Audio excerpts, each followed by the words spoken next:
thank you for being here, Lisa. I'm really excited. I feel like you're a real kindred spirit. Oh, I'm so thrilled to meet you and so excited to talk about all this stuff. Well, I've been geeking out on your work all week, so I've been listening to your podcast. Which are you still doing? Are there new episodes up? Because I've been going way back. Yeah, I have a new episode that came out a couple of weeks ago. Okay, great. I work with a lot of veterans. And so my most recent episode was with someone who is actually currently in the military talking about moral injury and post-traumatic stress and all those kinds of things. Oh, cool. Yeah. And your podcast is called Embrace Your Weird. Yes. You guys will love it. After you listen to this episode, go download Embrace Your Weird. Lisa is in her closet because the sound is best from there. And she is a lot of the episodes are just you talking to us, and it's very soothing. And you remind me of, I'm going to compliment myself right now. You remind me of me in the sense that when we talk about anxiety, we seem to light up. You know what I mean? Which is strange, right? Yeah. Because it's a topic that I think most people are so reluctant to talk about. And then when they do talk about it, they kind of talk about it like this. And they get really quiet and just filled with shame. And then there are people like us who are like, oh my God, yeah, like just crack this shit open, let's go. And so I always feel so good when I can talk to somebody else who really kind of feels the same way. And we'll get through, your whole history of all of your anxieties and all that. But it's interesting because I think you and I'm a little older, so I don't mean to say you're my age. I am older, everybody. I'm 4 years older. But I don't know if you relate to this growing up pre-internet. I know you and I started having panic and anxiety attacks rather young, way before the internet. I mean, and like you, I felt like I was probably going insane. And I thought once everyone finds out, I will live in a hospital the rest of my life. And, I was really not even trying to be funny. I really thought that. So I thought, keep this a secret as long as possible until I absolutely can't live this way. And then I'll basically turn myself in, And I was completely serious. I mean, I thought that was real. There was only you're crazy, like a Bugs Bunny cartoon, like blah, blah, blah, blah, and you're normal. There was nothing else. That was it. Those were the two options. Yeah. And so I thought, I'm not normal, but I guess I'll wait until I'm, doing like the Bugs Bunny cartoon and going blah, blah, blah. So basically, I felt really alone, right? And so then, years go by and I call myself like an anxious and recovering and former fear flyer. And I still have panic attacks a couple times a year, but it's so like, oh, whatever, But I had this really naive notion that young people, although they have, obviously every generation has ridiculous things to deal with societally and personally. But I thought, well, the one area where young people are luckier than me is that they can just type the word anxiety into the computer and they'll get all the help they need. And there's so much free stuff out there and they won't feel alone. And I really thought that.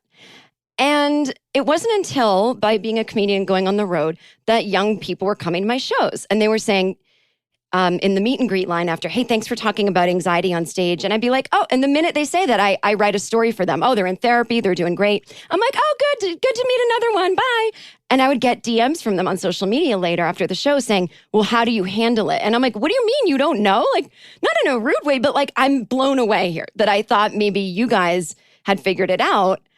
And I realized where I was being a typical anxious person is that I thought I was the only, I knew I wasn't the only one who had anxiety, but I thought I was the only one who felt alone. And I thought it was because of the internet not being there. And that's not why, it could be one of the reasons, but that's why it's such an epidemic, right? Is even with all of the voices saying, it's okay, I have anxiety too, and you can Google it and a lot of help comes up, people still feel alone and ashamed. And that is heartbreaking. It really is heartbreaking. And that is exactly why I started doing the work that I do. Because when I wrote my 2 books and went out and did book tours and was, reading passages and doing talks in colleges and high schools, I would have that exact same situation where at the end of the talk, people would come up to me, oftentimes younger people, and be like, I have anxiety too. I've never told anyone. I have no clue what to do about this. Please help. Yeah. And I think, that first step, even though some of the stigma is starting to diminish around this stuff, it can still be really hard to admit to yourself that you're struggling with these things, that you need help from someone else. And I think so a lot of us are still getting stuck with labels and terminology and all those sorts of things. I've definitely gotten emails from people saying, I know you do, help people with anxiety, but you can't help me. I have it worse than anyone. And, I would, if I were a psychiatrist, I would probably delve deeper into, I think you want that to be true, just because it would be at least an answer. I can't be helped. I mean, no one wants to find out you can live with this every day and just feel a little bit, like you live with it every day and you have your tools and your coping mechanisms. I don't know if that's all that attractive to people in a sense, right? Yeah. And I think it does become kind of like a security blanket in some ways.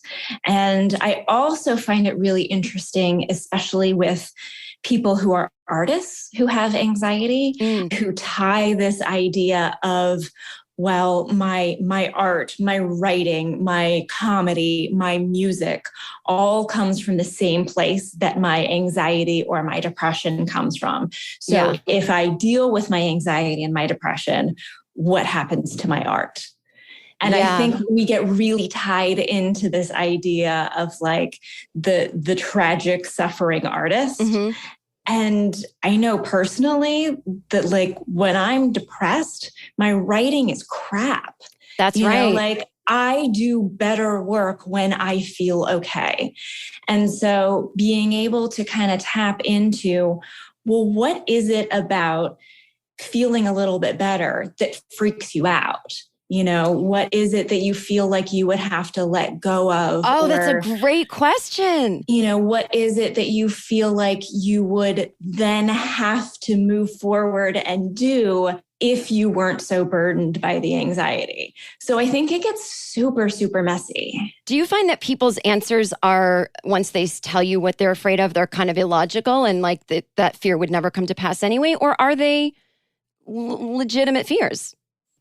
I think it's a bit of both. Yeah. I think for me, definitely my fears around it were illogical. Mm-hmm. But everybody's coming from a different place with it. Everybody gets different messages around what it means to have anxiety, to have mental wellness issues, back from when we were a kid. Yeah. Like what messages did you get from your family? What did you see around you? And how are you carrying that forward into your life today? It's interesting. Elizabeth Gilbert, the author? Of course. In her book, I think it's Big Magic, she talks about that the artist as the, person that has demons and, I need my demons to do my art. And she says something, I'm paraphrasing, like, well, the demons can inform what you want to talk about, but the angels do the work. Something like that. Isn't that so God, good? I totally got goosebumps with that. I got it too, just repeating. You don't have to torture yourself and live that way. You recall, right? And so to any artists out there, trust me, you'll never forget how this anxiety feels. So if you need it for your art and you get healthy, you'll be able to recall it, no problem, but it's not even like, I don't even think that's people's worry. They worry that it's like, this is who I am, and they're allowed to change, and to hell with anyone who doesn't like it, so that brings me to you. So, okay. When you, I'm just looking at my notes because I've ADD. I'm like ADD theater. I'm like, I keep saying what I'm going to ask you. And then I keep being like, but wait, so you left acting, you were a child actor and you left acting in 2001 at age 22. Mm-hmm. And I'm so fascinated by this because there's a million ways I could go with this, but I want to talk all around the sense of like the irony, right? Of it wasn't acting that gave you anxiety. Like you were just a person with anxiety, happened to be an actor. And you felt that there was just something else you needed to do, but you didn't know what it was yet. That is what's so interesting to me is like, you're getting this calling, but whoever's calling you is not giving you all the information. It's like you're getting hang-up calls from your destiny. And you're like, what am I supposed to? But you have to leave. And so you do. And it's such a great testament to patience and trusting and following your heart, but I know that you originally left thinking maybe you wanted to be a writer. And so just take us through leaving. And was there any sense in your head yet that you wanted to work with people who have anxiety? I love hearing like your interpretation of that story and that time, because it makes me sound like I had my shit together and I was just really wise and intuitive. And absolutely none of that is true. So I was 22. I was in LA. I had been working as an actor since I was 4. So I was like 18 years into this career. Wow. I had, done Mrs. Doubtfire. I had done Independence Day, and everybody kept telling me I was living the dream life. Like I had won the golden ticket. I was doing the best possible thing with my life that a human could do. And I was miserable. I mean, my depression was really bad. I had horrible anxiety. I have a panic disorder. So I was having 3 and 4 panic attacks a day. I was a mess. All I knew was that I did not want to be one of those stereotypical child actor train wrecks. I knew I did not want that to be my path. Yeah. I was becoming increasingly aware of the realities of the film industry, the superficiality, the misogyny, the competition, all of those things that I didn't feel like that was an authentic part of my path forward. Yeah. I had enjoyed my time being an actor, but I felt very strongly that it was done. I got thrown out of high school while filming Mrs. Doubtfire. So I had never graduated from high school. Well, this is a great story, too, if you want to share with my listeners, because I'm sure we'll have a lot of crossover from the comedy world. That Robin Williams, sweet man that he is. I mean, I've only met him once. I didn't know him like you did, but that he wrote a letter to your high school, right? Yeah, he did. So we were a few months into filming Doubtfire. I was doing correspondence school, again, pre-internet. So ahead of the curve. Virtual learning back then. So I was, sending my schoolwork back and forth to my high school. And my high school just sent a letter one time and said, you know what, this is too much work for our teachers having to put together, study packets for you. Don't come back. When you finish filming, wow. Don't come back. Super devastating for a 14-year-old to have your formal education just sort of ended like that. And so Robin saw that I was upset and wrote a letter to my high school, which I still have. It's so sweet. I actually have it up on my website if anybody wants to see it. It's at lisajakub.com. But we'll link it in the show notes. I was so touched by the letter that he wrote, just saying like, hey, this kid is trying to balance her education and her career. Can you please help her with that? And so the high school got the letter and they framed the letter and they put it up in the principal's office, but they didn't ask me to come back to school. And this was in Canada? The school was in, you're from, was it Toronto? Outside of Toronto. Toronto, yeah. Oh, that is it. But doesn't that just encapsulate everything that is so weird about the way people react to someone in the business? Like, oh my God, a letter from Robin Williams. We're not going to digest the content of it. We're just going to idolize him, put it on the wall, but treat the real actor we know in real life. Bye-bye, you can't come back. And then at the same time, you're hearing you're living the dream. And it's like, how nobody knows what you're living, Yeah. If it's not the dream for you, it's not the dream. And I think that frustrates people. Like, you're good at acting. What do you mean you don't love it? It's like, I don't know. Maybe you were just only supposed to do it until you were 22. Yeah. Maybe you weren't supposed to do it forever. I really think that's true. I mean, and let's look at other people in quote unquote normal jobs, right? A lot of people do something for 18 years and decide, you know what, it's time to change paths. And it's not this huge dramatic thing where people are shocked and have opinions about it. Yeah. But I got to this point where I really felt like I needed to make a change. I needed to leave LA and I needed to try to figure out who I was underneath the actor, because that is who I had been since I was 4 years old. So it really took a while for me. I eventually got my GED. I went to college. I had always loved writing, so I kind of went back to that. Did you study writing in college? I didn't, Oh, okay. Which is amazing because I was so terrified to let anybody read any of my writing. I couldn't handle doing it in college. I studied sociology because I felt like I didn't understand regular society.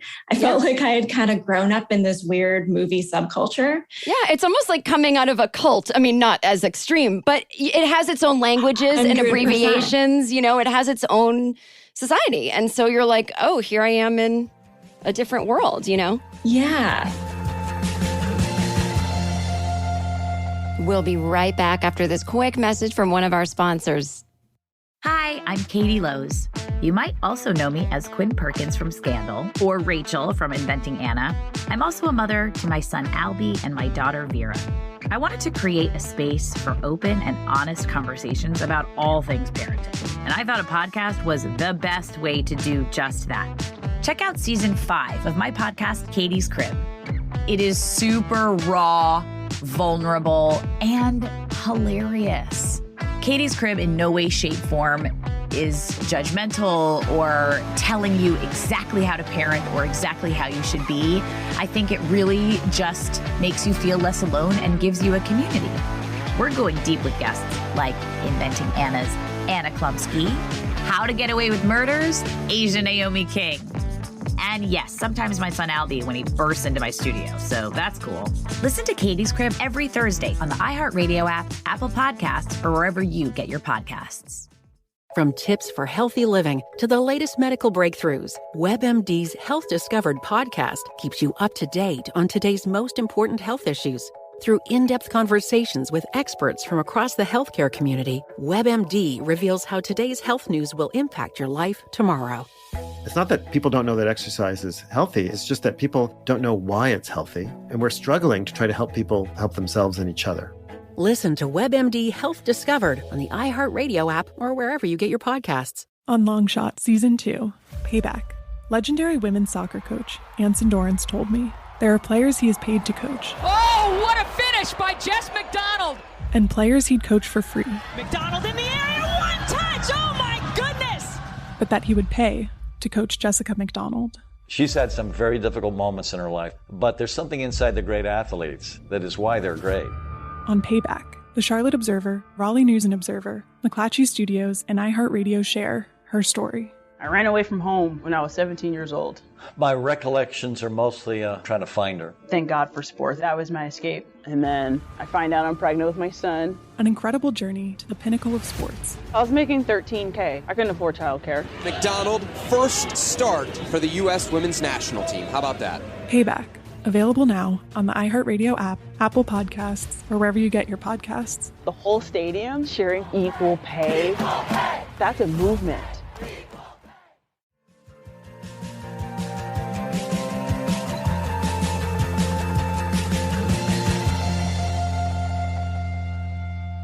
So it wasn't until after college that I started writing more as a way to really process my own feelings on leaving LA and trying to find my path forward.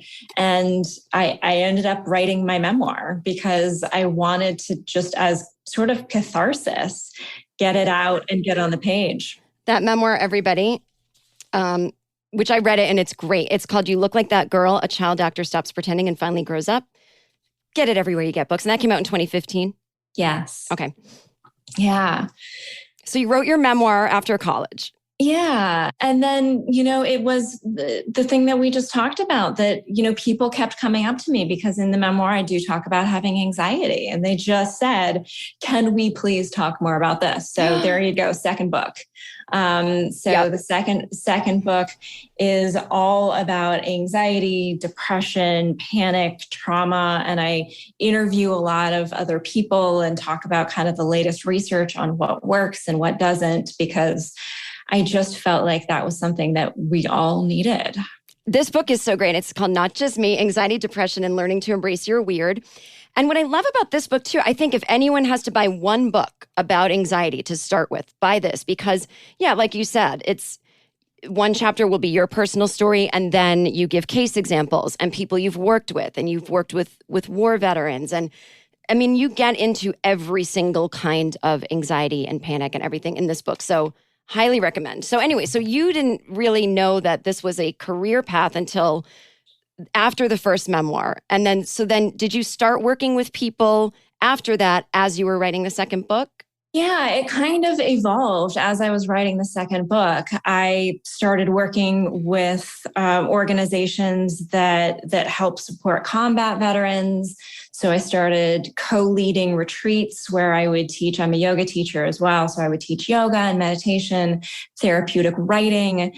And then I started working one-on-one with people and then teaching mindfulness classes. And it all just kind of evolved, and in a way that I think is a total shock to me, because thinking of me as a teacher, like, I don't like it when people look at me. Like, I don't want to be the person getting attention. There's a reason I left acting.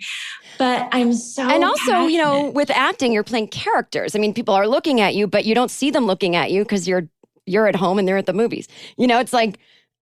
Yeah, and having to act like yourself is so much scarier than having to act like somebody else and say the words that somebody else wrote and wear the shirt that somebody else picked out. But for me, the tools that I found to help me with anxiety and depression were so life-changing that I really felt like, oh my God, I have to tell other people about this. So like, Not Just Me is the book that I wish I had had when I was in my darkest moments. The podcast is talking about the topics I wish people had been talking about. It's all very self-serving. No, but I could feel that in this beautiful way reading your book. I knew it. I knew it in my heart, and I feel that way about myself. Everything I do is to reach out to the young version of me and other people like her, you know, and to just say, I'm doing this because I wish I had this. And so where did you get your tools? Like, did you go to therapy for the first time? You know, how did that all come about? Like, how did you know, okay, I need to talk to someone, and where did you find them? So I did CBT, cognitive behavioral therapy. And so I started doing that when I was in college. And so that was incredibly helpful because I'm a nerd. I like homework. Like, give me tasks, give me a checklist, and I will get it done. And so CBT is very much kind of, you go through this process and you do this step and then you do this step and then you do this step. So for me, I had tried kind of talk therapy where I would just go in and just kind of like, here's everything that's in my head. That didn't work so well for me because I was just kind of ruminating and going over and over and over it. Yeah. But when I had really specific tools and steps, I found that to be incredibly helpful. So also my therapist started talking to me about meditation and started giving me books by Jon Kabat-Zinn. And then that just sort of sent me down this rabbit hole of mindfulness. I started practicing yoga, which is really just sort of a form of moving meditation. And so that changed everything for me. And then I started reading everything I possibly could about yoga, meditation, mindfulness, and then did like 800 hours of training on those things. And it all kind of just snowballed from there. I feel like CBT is like, we are putting the fire out. Here's the tools you can learn when you're panicking. And then when you have time, go see what happened in your childhood, if anything, or, you know, whatever. Because it is part of it. Like, we learn unconscious ways to cope from our parents, even if our parents were lovely. You know, we pick up their bad habits that they learned or whatever. But it's interesting, too, because you say yoga, meditation, and I know people are like, I don't want to do that. But your book is so funny because you talk about how much you hated yoga. I mean, you were just like, I don't want to do this. And you took a class and you're like, no. So to everyone listening, like, yeah, that's how it starts, you know? It really is. And I think it's so interesting to and this is going to sound so therapy-ish, but like, look at your resistance. Just look at it. Just take a moment and go, wow, something is being suggested here. And I have just decided, like, fuck you, no, I'm shutting this down. Oh, okay. Well, like, maybe investigate that a little bit. Why do you have such strong opinions on that? What is it that like is kind of triggering you and making you roll your eyes? And it could be any number of things, right? Yeah. It could be like, oh, it seems like hippie stuff, or, oh, that couldn't possibly help me because my issues are so intense, or I tried that once and I thought it was terrible, or it's so trendy that it can't possibly be any good, right? So that's fine. And if so many people are talking about it, and if you are having people who are, very publicly saying, I get it. Mm-hmm. I was not into this either, but this is something that does not cost you anything. Literally, I have free beginner videos on YouTube. You don't have to leave your house. You don't have to change out of your PJs. Mm-hmm. Like, what would happen if you just came to it with a little bit more open-mindedness and came to it with this sense of like, I really am having a hard time, so I'll try anything. Well, I think it has to get to that point. And I think too, it's like you're naming 10 million things: cognitive behavior, yoga, meditation, mindfulness, and the list goes on. We're saying all these things are part of the toolkit. You may not do all of them all day, every day, but they're there. And it's like, no one is saying yoga is going to cure everything. That would be ridiculous, Right. I went to therapy probably like exactly the same time you did. And it was the late 90s and I'd never heard the word mindful. Yeah. So when I went to this therapist, she was not hippy dippy at all. She was just like, oh yeah, so your panic attacks are blah, blah, blah, and explain the whole, response to something that's not there, and adrenaline and the whole thing, the whole caveman story that people get. And she said, what I want you to do, this is going to seem unrelated to everything, but I want you to go home tonight, take a shower, and I want you to think about nothing else but what you're doing. Pick up the soap, feel how the soap feels, narrate to yourself the bubbles, everything. Now, anytime any other thought comes in your head, just go right back to narrating the shower. Now I'm rubbing my knee with a loofah, just do that. And see how you feel when you get out of the shower. And I did. And I remember noticing how many times other thoughts were trying to come in. Yeah. I mean, I was shocked. And I went back and told her. And then she dropped it on me. Well, what you did was mindfulness. And I went, oh, cool. Now we are lucky because we didn't have 97,000 Instagram influencers and people, trying to make a buck off it or saying words that they've made it meaningless now. Mm-hmm. So now I can see where people are like, oh, this again. But it's like, well, it keeps coming up for a reason, like you said, And also I think too, like I'm learning with my anxiety, my reactions were a big problem. Just so reactive. Yes. And like you said, when we're like, no, and having that like defiance, it's like when you really aren't into something, it's so much quieter. It's just like, I don't know. Right. So it's like, it's like a therapist's dream when someone freaks out at a suggestion. They're like, oh, here's the gold mine, but it's true. It's like anyone listening, just all you have to do today is notice your reaction as we talk about mindfulness. Absolutely. Just like what is true for today. I'm in acceptance that whatever, just acceptance to, well, the car blew up. I've got to accept that happened, I love too in your book. And I think this is what I like about it. It's got that like big sister Gen X vibe of, we do at a certain point in our anxiety journey, like maybe be delicate at first, but at a certain point, it's very impactful to have a little tough love. Yeah. Because there is a narcissism to anxiety. And so what you say about people who say, I can't meditate, I have too many thoughts, I can't sit still. And you say in your book, like, yeah, that's not at all unique at all. That's not, you're not that special. And your brain is not special. I think that little ounce of tough love, like you're not special, works for me. Like, if anyone needs to like kind of slap me out of an anxious moment, that works for me. Some people need a little more gentleness, but if there's anyone out there that needs that kind of slap, like you're not that special. Isn't that a relief, right? Yes. Yeah, I absolutely needed that. Yeah. Because I needed to hear that